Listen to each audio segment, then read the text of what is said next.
Thank you, first of all, so much for coming in. I want to just start off by asking you a bit about where you grew up, because I understand it was here, and you've returned.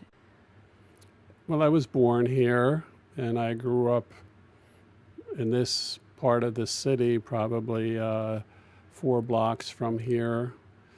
When I grew up, between 1940 and 1954, this whole section of the city was Hungarian. The shops, the hardware store, the insurance company, travel agencies, the bank, were all Hungarians. Then I was brought up in a culture, the Hungarian culture, especially the religious culture. Church was very, very big back then. I left to go to the seminary when I was 14. Can you describe your parents? My parents. Well, my father was born in Phoenixville, Pennsylvania, because there was a lot of work in the steel mills there. But his father and mother took him back to Hungary when he was 3. So he grew up in Hungary. In fact, I hope to see his birthplace when I go back this year. And he came back, and then he married my mother, and then he bought a bar. I was 5 years old when he bought that, so I grew up in this neighborhood tavern. My father became ill. He had a brain tumor. It was not malignant, but the surgery kind of left him paralyzed a lot, so my mother had to take over the business, and he lived that way for some 20 years. But my mother was born here. Parents were Hungarian. She had 11 siblings. Of course, they all spoke Hungarian because my grandparents were Hungarian. Mm-hmm. My grandfather owned a dairy, and that's, they all worked in it. My mother used to drive the milk truck to get milk from the farms and places like that. She started driving like she was 17. She was very proud of that, by the way. Mm-hmm. She got married when I think like 21, 22. And then very soon after that, my father bought the bar, which was right across the street from the place I was born.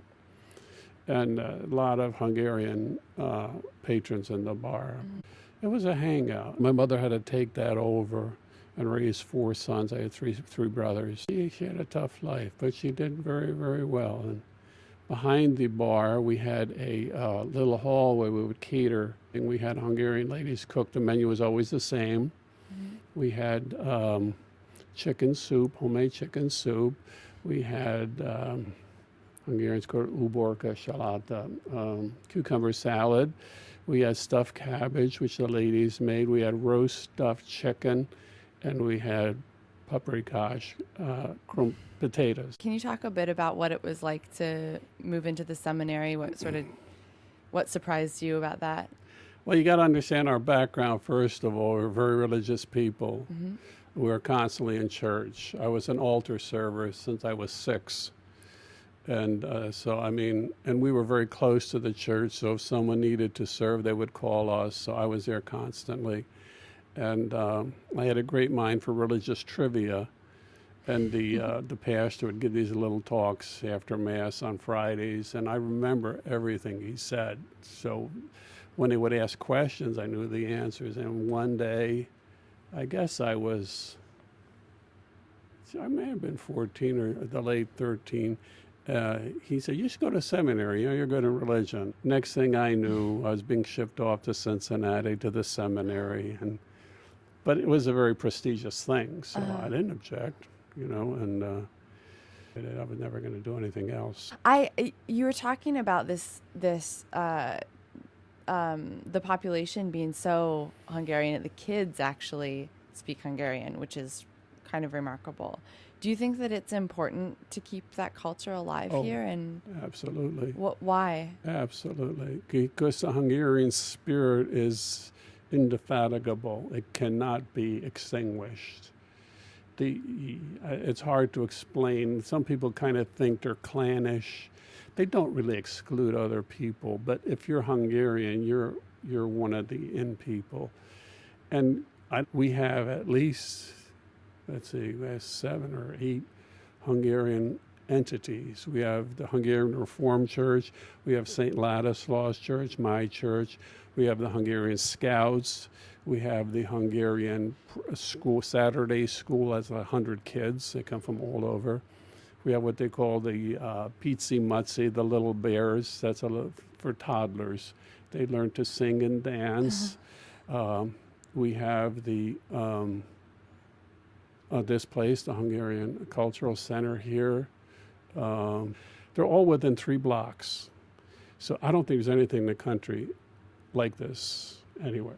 But the Hungarian spirit is the Hungarian people suffered a lot in their history. In fact, if you go into our church, we have windows. At the tops of the windows have outstanding Hungarian saints and things. But the bottom, it has the history of the Hungarian church. And there's a lot of, troubles where they were destroyed and things like that. So, but they keep coming back. What's it like for you to visit Hungary? Oh, it's wonderful. When did you first visit? How old were you? Actually, 1985, when I was in my former parish, because I'd never been there, and yet all these guys I'm living with are Hungarians, and I said, I want to go. So they, all right. So I went over and I stayed with the Franciscans over there, and it was different because it was under communism at the time. You could see Russian soldiers all over the place, and in the airports and places like that. And they took me around to Esztergom. Esztergom is a city about an hour north of Budapest, but that is the center of the church in Hungary. That's where the primate, the cardinal, lives in this Esztergom. So they took me there. They took me to St. Andre, the little village I was talking about, because they have a seminary there. Who do you think has made the biggest impression on you in your life, been the biggest influence? Well, without a doubt, my mother. She had a very difficult life, very hard, very faithful. She went to church every day from when she was 4 till the day she died. Wow. She died suddenly. So my mother, above all. What's your mother's name? Magdalene. Magdalene. That's a beautiful name. Magdalena in Hungarian. Magdalena. Common Hungarian name. Can you describe her personality a little bit more? Oh, she loved to dance, and she would go to dances, and the church dances, so she would do that. She loved to cook. She was a very good cook, and she taught me how to cook, so I'm grateful for that. She loved clothes. My God, she went shopping, and, a day for her was a day at Nordstrom's. Yeah, she was very friendly. She tended bar for 20-some years, and people loved her. Customers loved her, and but the heart and soul of her life was her faith. What's your fondest memory of her? Well, I think she was being a little bit vain when she said, when I came to St. Ladislaus and became pastor here, a little nervous, but she said something like, nobody has what I have here, meaning me. And that was embarrassing, of course, because she always tended to say, oh, this is my son. You can just call him Father Capistran. Before we stop, is there anything else that you want to share?